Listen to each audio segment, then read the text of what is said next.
nampak? Okey, baca doa dulu sebelum belajar. Baca doa. Cepat.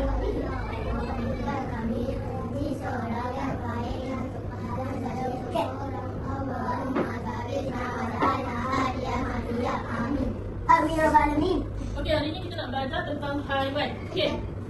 Ini adalah contoh haiwan, tapi sebelum awak semua tengok kat sini dulu, kita tengok video dulu boleh? Boleh. Tengok ni. Tengok ni. Berhenti belajar yang di depan ni. Jap. Nak main nasi. Kalau nak nyanyi pun boleh, tapi jangan kuat. Jap. Salah nanti saya tengok. Ni haiwan apa? Gajah. Elephant. Betul. Betul.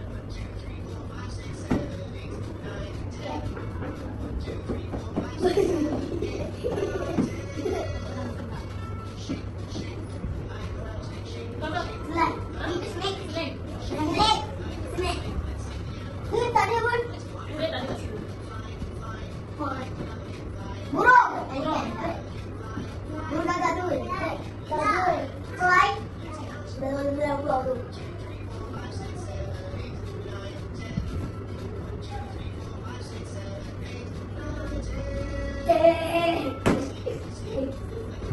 Tak ada dalam tu. Tak ada. Tak ada.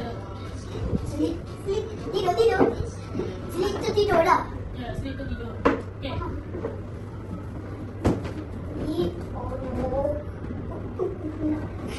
Okey, hari ni kita nak belajar tentang haiwan. Haiwan apa yang boleh gigit? Tak. Okey. Okey, siapa tahu haiwan? Okey, kucing makan apa? Makan ikan. Okey, makan ikan. Okey. Monyet makan pisang. Okey, lembu makan apa? Lembu makan rumput. Lembu makan rumput. Singa Singa makan daging. makan daging. Okey. Okey, apa tu? Lembu, gajah, jirafah, rabbit dengan biri-biri. Biri. Siapa tahu herbivore tu apa? Herbivore. Siapa tahu herbivore tu Tak apa? tahu. Siapa dah herbivore tu? Dah pernah belajar ke belum? Dah. Dah? Dah ke belum? Belum. Belum. Siapa sebut tu? Betul. Herbivore. Haiwan yang makan rumput. Okey. Ni serigala, singa, harimau dengan harimau belang. Apa ni? Harimau citang. Okey, dia makan apa? Dia makan daging. Makan daging. Okey, apa ni? Carnivore ni ialah haiwan yang makan daging sahaja. Dia ni semua ni singa dia tak makan rumput. Dia tak makan buah. Dia makan daging je. So maksudnya dia tergolong dalam carnivore. Carnivore tu dia makan daging sahaja. Macam lembu, gajah, jirafah, anak dengan biri-biri. Herbivore. Herbivore tu yang makan rumput dengan buah sahaja. Saya tak makan buah. Saya makan buah. Okey, sabar. Ikan. Bukan makan ikan.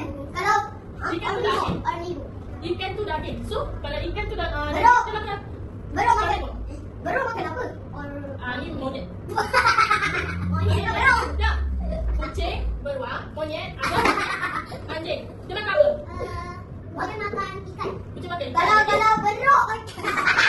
Beruk makan pisang. Beruang makan ikan. Lagi dia makan apa selain ikan? Monyet makan pisang. Monyet makan pisang. Oi. Jangan buat dia. Kalau ayam makan apa? Makan kacang. Makan kacang. Lagi dia makan apa? Kalau ayam makan jagung. Anjing makan daging. Anjing semua dia boleh makan. Ni kucing, Anjing? beruang, monyet, dia makan semua. Dia makan daging, dia makan. Buah pun dia makan. Sayur pun dia makan. Kalau tanya ayam. Ada kan? Ayam ni kan. Sama lah. Kita tak apa nak monyet. Makan monyet.